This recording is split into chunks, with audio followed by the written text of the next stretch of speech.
ഇനി നമ്മൾ നോക്കാൻ പോകുന്നത് HTML യൂസ് ചെയ്യുന്ന ടെക്സ്റ്റ് ഫോർമാറ്റിംഗ്. ടെക്സ്റ്റ് ഫോർമാറ്റിംഗ് എന്ന് പറഞ്ഞാൽ എന്താ? നമ്മളിപ്പോൾ HTML-നകത്ത് നമ്മൾ കുറേ കണ്ടൻറ്റുകൾ കൊടുക്കില്ലേ, ആ കണ്ടൻറ്റുകളെ നമുക്ക് എങ്ങനെ അറേഞ്ച് ചെയ്യാം എന്നാണ് ടെക്സ്റ്റ് ഫോർമാറ്റിങ്ങിൽ പറയുക. കേട്ടെന്ന് കഴിഞ്ഞാൽ തന്നെ അറിയാമല്ലോ. ഇപ്പോൾ ഫോർ ആൻ എക്സാമ്പിൾ കുറേ ടെക്സ്റ്റ് ഫോർമാറ്റിംഗ് ചോദിച്ചിട്ടുണ്ട്. എല്ലാം ഒന്ന് പഠിച്ച് വെച്ചേക്കണം, നമുക്കറിയാൻ പറ്റില്ല. ചിലപ്പോൾ ഇങ്ങനൊരു ക്വസ്റ്റ്യനായിട്ട് നമുക്ക് വരാം. ഓക്കെ, ഇപ്പോൾ നമുക്കൊരു ടെക്സ്റ്റിനെ കുറച്ച് ബോൾഡാക്കി പ്രിൻറ്റ് ചെയ്യണം. അപ്പോൾ നമ്മൾ എന്ത് ചെയ്യണം? ബോൾഡ് ടെക്സ്റ്റിനെ ബോൾഡാക്കാൻ വേണ്ടി നമ്മൾ യൂസ് ചെയ്യുന്ന ടാഗ് കൊടുക്കണം. ടെക്സ്റ്റിനെ ബോൾഡാക്കാൻ വേണ്ടി യൂസ് ചെയ്യുന്ന ടാഗ് എന്താണ്? ബി. അപ്പോൾ അതൊരു പെയ്ഡ് ടാഗാണ്. അപ്പോൾ നമ്മൾ എന്ത് കണ്ടൻറ്റാണോ ബോൾഡ് ആക്കാനുള്ളത് അത് ഈ ഒരു ബിയുടെ ഓപ്പണിങ്ങിനും ക്ലോസിങ്ങിനും ബ്രാക്കറ്റ് മീൻസ് ടാഗിൻ്റെ ഇടയിൽ കൊടുക്കേണ്ടി വരും. ഓക്കെ, അപ്പോൾ നമ്മൾ നോക്കിക്കേ, ബോൾഡ് ടെക്സ്റ്റ് എന്ന് പറഞ്ഞു കഴിഞ്ഞാൽ ഇതൊരു ഡോക്യുമെൻറ്റേഷനാണ്. അപ്പോൾ നമ്മൾ എന്ത് ചെയ്യണം? ഒരു പാരഗ്രാഫ് ക്രിയേറ്റ് ചെയ്തു. അതിൽ നമ്മൾ എന്ത് ചെയ്യാൻ പോവാണ്? ബോൾഡ് ഫോമിലാണ് പ്രിൻറ്റ് ചെയ്യേണ്ടത്. അപ്പോൾ നമ്മൾ എന്ത് എഴുതി? ബോൾഡ് ടെക്സ്റ്റ് എന്ന് എഴുതി. ബോൾഡ് ടെക്സ്റ്റ് എന്താണോ ടെക്സ്റ്റ് ഡോക്യുമെൻ്റ് അങ്ങനെ തന്നെ കൊടുത്തു.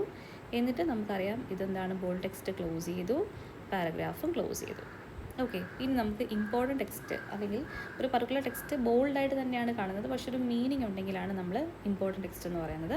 അപ്പോൾ അതും എന്താണ്? ഒരു ലൈൻ ഓഫ് ടെക്സ്റ്റ് ആണ്. അപ്പോൾ നമ്മൾ എന്ത് ചെയ്യണം? പാരഗ്രാഫ് ക്രിയേറ്റ് ചെയ്യണം. IMP ആണ് ഇമ്പോർട്ടൻറ്റ് ടെക്സ്റ്റിന് വേണ്ടി യൂസ് ചെയ്യുന്ന എന്ത് ടാഗ് എന്ന് പറയുന്നത്, /IMP. അപ്പോൾ ഈ IMPയിൽ പറയുന്നത് എന്താണ്? ഇമ്പോർട്ടൻറ്റ് ടെക്സ്റ്റ് എന്ന്. അപ്പോൾ അതങ്ങനെ തന്നെ എഴുതി കൊടുക്കുക. എന്നിട്ട് നമ്മൾ ആ പാരഗ്രാഫ് ക്ലോസ് ചെയ്തു. ഇനി അടുത്ത് വരുന്നത് എന്താണ്? ഇറ്റാലിക്സിലോട്ട് കൺവേർട്ട് ചെയ്യണം. ഒരു ചരിഞ്ഞിരിക്കുന്ന ഒരു മോഡിലുള്ള ടെക്സ്റ്റ് ഇല്ലേ, അപ്പോൾ അതിന് വേണ്ടിയിട്ട് നമുക്ക് എന്ത് ചെയ്യാം? ആ ഒരു കറസ്പോണ്ടിങ് ആയിട്ടുള്ള ഒരു പാരഗ്രാഫ് സെറ്റ് ചെയ്ത് ഇറ്റാലിക്സിന് വേണ്ടി യൂസ് ചെയ്യുന്നത് I ആണ്. ഇറ്റാലിക്സ് ടെക്സ്റ്റ് അല്ലേ, ഇറ്റാലിക് ടെക്സ്റ്റ് എഴുതി കൊടുത്തു. എന്നിട്ട് നമ്മൾ എന്ത് ചെയ്തു? ജസ്റ്റ് ടാഗ് ക്ലോസ് ചെയ്യുക. ടാഗ് എന്താണ്? I. B for bold, I for italics. Okay, എന്നിട്ട് നമ്മൾ എന്ത് ചെയ്തു? പാരഗ്രാഫ് ക്ലോസ് ചെയ്തു. അടുത്തത് മാർക്ക്ഡ് ടെക്സ്റ്റിനെ എംഫസൈസ് ടെക്സ്റ്റ്. ഓക്കെ, സോ അടുത്ത നെക്സ്റ്റ് എംഫസൈസ് ടെക്സ്റ്റാണ്.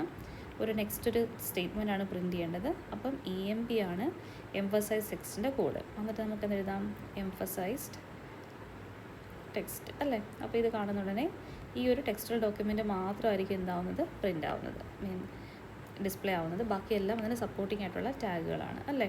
ഓക്കെ, അപ്പം നമ്മൾ എന്ത് ചെയ്യണം? EMP ആദ്യം ക്ലോസ് ചെയ്യണം, ദെൻ പാരഗ്രാഫ് നമുക്ക് ക്ലോസ് ചെയ്യാം /B. കുഴപ്പമില്ലല്ലോ. അടുത്തതാണ് മാർക്ക്ഡ് ടെക്സ്റ്റ്. ഇങ്ങനെ ഒരു ഹൈലൈറ്റഡ് ആയിരിക്കണം അല്ലേ. നമ്മൾ ടെക്സ്റ്റിനെ നമ്മളൊരു മാർക്കർ വെച്ച് ഇങ്ങനെ ലൈൻ ചെയ്ത് പോയേക്കുന്ന പോലെ തന്നെയാണ് മാർക്ക്ഡ് ടെക്സ്റ്റ് കാണാൻ പറ്റുക. അതൊരു പാരഗ്രാഫ് സ്റ്റാർട്ട് ചെയ്യുക. എന്താണ്? മാർക്ക് ടെക്സ്റ്റിന് വേണ്ടി യൂസ് ചെയ്യുന്നത് എന്താണ്? മാർക്ക് എന്നുള്ള ടാഗാണ് യൂസ് ചെയ്യുന്നത്. അവിടെ നമുക്ക് ഡിസ്പ്ലേ ചെയ്യേണ്ടത് എന്താണ്? മാർക്ക്ഡ് ടെക്സ്റ്റ് എന്നാണ് പ്രിൻറ്റ് ചെയ്യേണ്ടത്. മാർക്ക്ഡ് ടെക്സ്റ്റ് സ്മോൾ കേസാണ് ടെക്സ്റ്റ്. അപ്പോൾ നമ്മൾ എന്ത് ചെയ്യും? അതിന് ശേഷം നമുക്ക് എന്ത് കൊടുക്കാം? മാർക്ക്ഡ് ടെക്സ്റ്റ്, മാർക്ക് പേര് ടാഗാണ്. അപ്പോൾ എന്ത് ചെയ്തു? മാർക്ക് കൊടുത്തു, പാരഗ്രാഫ് നമ്മൾ ക്ലോസ് ചെയ്തു. അടുത്തത് ഡിലീറ്റഡ് ടെക്സ്റ്റ്. അപ്പോൾ ഡിലീറ്റഡ് ടെക്സ്റ്റ് നമ്മൾ എപ്പോഴും കാണും ഷോപ്പിൽ നിന്നൊക്കെ. നമ്മൾ ₹350 ആയിരുന്നത് നമ്മൾ റിഡക്ഷൻ വഴി 150 കൊടുക്കുന്നു എന്നൊക്കെ പറഞ്ഞ് നമ്മൾ പരസ്യം കണ്ടിട്ടില്ലേ? $, അല്ലെ റുപ്പീസ്. അപ്പോൾ ഇതിനെ നമ്മളിങ്ങനെ വെട്ടിടുന്നതിനാണ് നമ്മളെന്ന് പറയുന്നത് ഡിലീറ്റഡ് ടെക്സ്റ്റ് എന്ന് പറയുന്നത് അല്ലേ. അപ്പോൾ അതിന് വേണ്ടി യൂസ് ചെയ്യുന്ന കീ എന്ന് പറഞ്ഞു കഴിഞ്ഞാൽ ഡെല്ലാണ്. ഡെല്ല് നമ്മൾ പറഞ്ഞു കൊടുക്കുക. എന്താ എഴുതാനുള്ളത്? പ്രോഗ്രാം എഴുതി ആംഗിൾ ബ്രാക്കറ്റ് ഇട്ട് കഴിഞ്ഞാൽ പെയർ ചെയ്ത് പോകും. ഓക്കെ, എന്താ എഴുതാനുള്ളത്? ഡിലീറ്റഡ് ടെക്സ്റ്റ് എന്നാണ് എഴുതാനുള്ളത്. അപ്പോൾ എന്ത് എഴുതി? ഡിലീറ്റഡ് ടെക്സ്റ്റ് എന്ന് പറഞ്ഞ് എഴുതണം. ഓക്കെ, എന്നിട്ട് നമുക്ക് എന്ത് ചെയ്യാം? ഡിലീഷൻ ഡെല്ല് നമുക്ക് ക്ലോസ് ചെയ്യാം.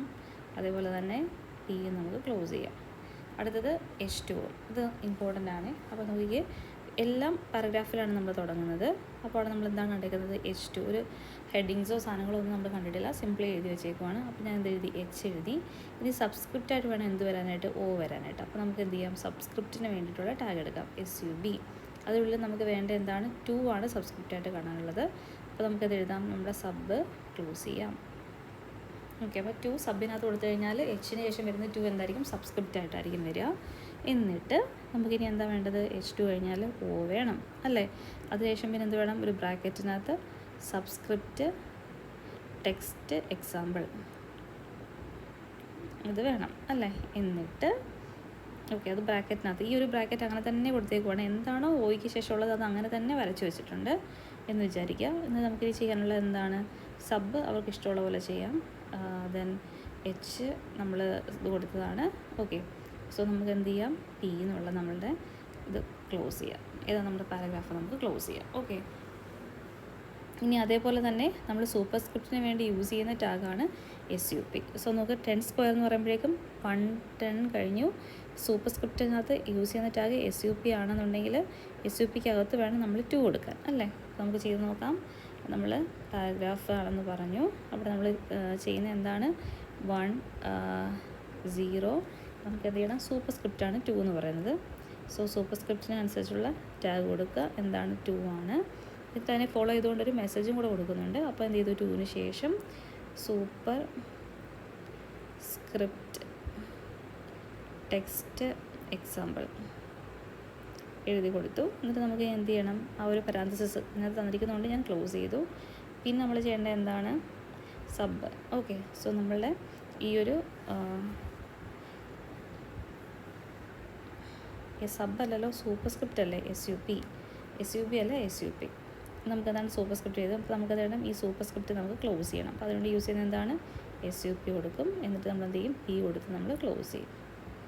ഓക്കെ.